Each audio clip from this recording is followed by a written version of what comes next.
So we can get into the definitions or the more specific names of polygons with the number of sides. So for instance, if it has 3 sides, it's called a triangle.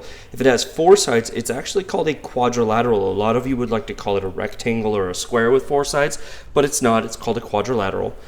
5 is pentagon, 6 hexagon, 7 hept, 8 oct, 9 nonagon,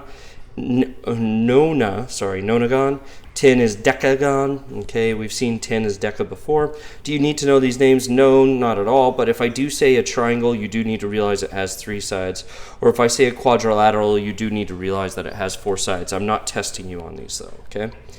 So let's break down just the 4-sided figures. We could do this again with triangles. We could show you there's many different types and names of triangles, but the book just breaks down 4-sided figures. Remember, the most basic term, if it has 4 sides, no matter its shape, if it has 4 sides, it's called a quadrilateral.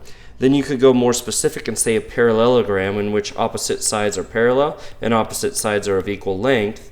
From there, we could go to a rectangle, which is a parallelogram. Opposite sides are equal, opposite sides are parallel, but it also makes a 90-degree angle. So that's what makes something a rectangle.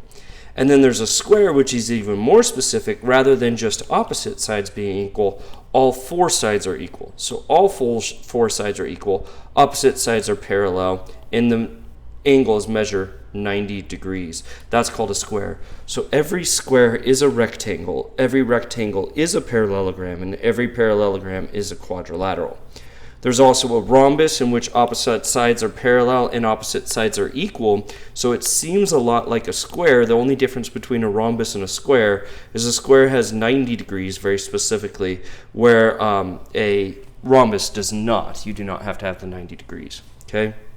What if 2 sides are parallel but the other 2 aren't? Well, that's called a trapezoid.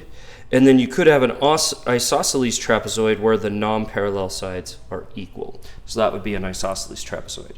Do you need to know these definitions? No, but if I say a square, you do need to know all 4 sides are equal. Rectangle, you do need to know that opposite sides are equal, right? We'll deal with parallelograms a little bit, which are really no different than rectangles or squares. I'm going to mention finding the area or perimeter of a trapezoid, so you should know what that shape looks like. I'm not going to say define a trapezoid. There's nothing like that on the test. But if I do say find the area of a trapezoid, you should be able to draw the picture of it, know what I'm talking about when I say base 1, base 2, and the height, etc. Okay? So let's get into it. Let's talk about what we want to define. Well, we wanted to find the perimeter in the area. So we need to find the perimeter is the first thing that we're looking at. The perimeter.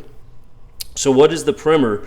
It's the measure of the distance around the figure. It's the outside, okay?